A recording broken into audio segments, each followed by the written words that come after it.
ജനങ്ങളെല്ലാം ദേഷ്യപ്പെട്ടു, ആളുകളെല്ലാം വലിയതാകുന്ന ദേഷ്യത്തിനായി. കാരണം എല്ലാവരും പറഞ്ഞു, അല്ലയോ ഹബീബുൻ നജ്ജാറേ, നീയല്ലയോ ഞങ്ങൾക്ക് വിഗ്രഹങ്ങളെ നിർമ്മിച്ചു നൽകിയത്?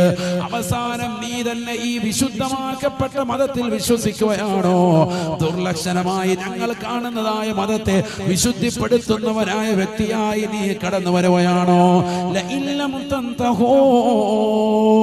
നിങ്ങൾ ഈ പരിപാടി നിർത്തിയിട്ടില്ല എങ്കിൽ, ഈ മതപ്രബോധനം ഈ നാട്ടിൽ നിർത്തിയിട്ടില്ല എങ്കിൽ, ലനർജുമന്നകും, ഞങ്ങൾ നിങ്ങളെ കല്ലെറിയുന്നതാണ്. വലയമസ്സന്നകും മിന്നാ അദാബുൻ അലീം, ഞങ്ങളിൽ നിന്ന് വേദനാജനകമായ ശിക്ഷ നിങ്ങൾ ഏറ്റുവാങ്ങേണ്ടി വരുമേ. ഹബീബുൻ നജ്ജാർ റളിയല്ലാഹു അൻഹു നിർത്തുന്നില്ല. പ്രായമേറിയ മനുഷ്യനാണ്, ആ നാട്ടിലുള്ളവരുടെ നേതാവായിരുന്നു. സ്വന്തം കുഞ്ഞിന്റെ രോഗം ശിവപ്പെടുത്തിയ കാരണത്താൽ വിശുദ്ധ ഇസ്ലാമിലേക്ക് ഹബീബുൻ നജ്ജാർ മതം മാറിയതാണ്, പരിശുദ്ധ ദീനിലേക്ക് കടന്നു വന്ന വ്യക്തിയാണ്. ബഹുമാനപ്പെട്ടവർ ദീനീ ദഅവത്തുമായി ജനങ്ങളിലേക്ക് ഇറങ്ങിച്ചെല്ലുകയാണ്. ആളുകൾ ദേഷ്യപ്പെടുകയാണ്, ബഹുമാനപ്പെട്ടവരെ അടിക്കുകയാണ്, കല്ലെറിയുകയാണ്, ശകാരിക്കുകയാണ്, അദ്ദേഹത്തെ ചവിട്ടുകയാണ്. നഊദു ബില്ലാഹ്.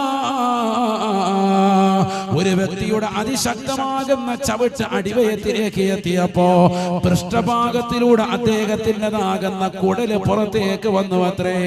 തൽക്ഷണം ബഹുമാനപ്പെട്ട ഹബീബുൻ നജ്ജാർ ഷഹീദാവുകയാണ്, മരിക്കുകയാണ്.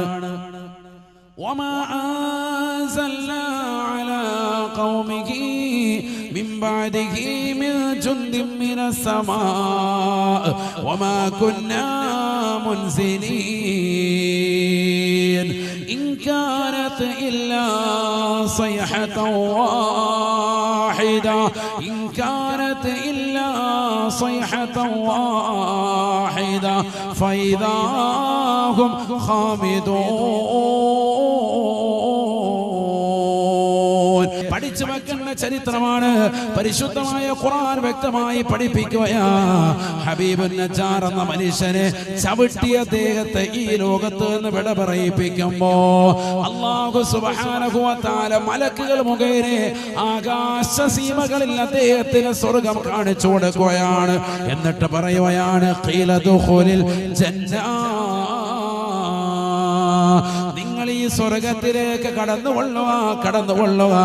ഹബീബുൻ നജ്ജാറേ, ഇസ്ലാം മതത്തിൽ പുൽകിയവരല്ലേ, വിശുദ്ധ ദീനിലേക്ക് കടന്നു വന്നതായ വ്യക്തിയല്ലേ.